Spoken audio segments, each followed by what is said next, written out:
안녕하세요. 이명기 목사입니다. 오늘은 창세기 46장 묵상입니다.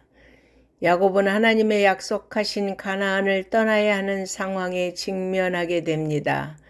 그는 떠나기 전에 브엘세바에서 하나님께 희생 제사를 드렸습니다.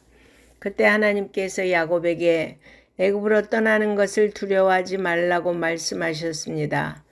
하나님이 약속하신 가나안 땅을 떠나는 것에 대한 염려 때문에 두려워하는 야곱에게 하나님은 반드시 다시 올라오게 하겠다고 말씀하셨습니다.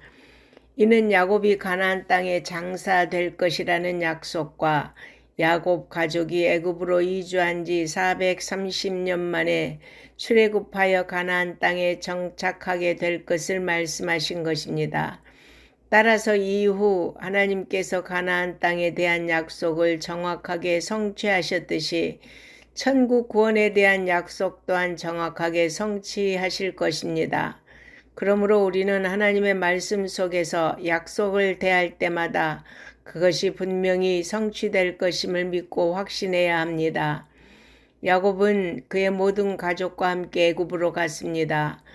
그와 함께 간 가족의 수는 모두 70명이라고 기록하고 있는데 하나님은 애굽에 정착한 70명을 이스라엘 민족으로 번성하게 하실 것입니다. 강대국에서 소수의 민족으로 살면서 큰 민족을 이루는 것은 결코 쉬운 일이 아닙니다. 그러기에 전능하신 하나님이 그 일을 행하십니다. 우리가 참된 소망을 가질 수 있는 이유는 하나님이 우리를 위해 일하시기 때문입니다. 우리에게 주신 하나님의 약속은 반드시 이루어집니다. 야곱은 약속의 땅 가나안을 떠나 고센 땅에 이릅니다. 따라서 애굽 땅은 하나님의 약속이 이루어지는 과정에 있는 장소입니다. 하나님은 그분의 계획 속에서 이스라엘을 인도하고 계십니다. 요셉과 야곱의 부자 상봉이 실로 20년 만에 이루어집니다. 이 시간은 슬픔과 인고의 시간이었습니다. 하지만 이 시간은 하나님이 이스라엘 가족을 구원하시기 위해 미리 계획하시고 일하신 시간이기도 합니다. 야곱과 요셉의 재회는 요셉의 꿈이 이루어진 것이고 이스라엘 민족을 이룰 12지파가 완성된 것을 의미합니다.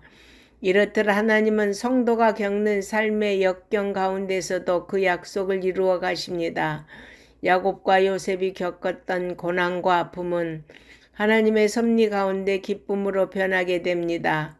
야곱은 요셉을 만나자 이제 죽어도 여한이 없다고 말합니다. 사랑하는 아들의 얼굴을 보는 것만으로도 그동안의 모든 고통과 한을 씻어버리고 행복과 기쁨을 누릴 수 있었던 것입니다. 따라서 우리도 환난 중에 즐거워하며 인내할 수 있습니다.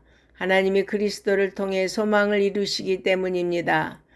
요셉은 바로에게 자신들이 목축하는 자라고 말할 것을 형제들에게 강조합니다.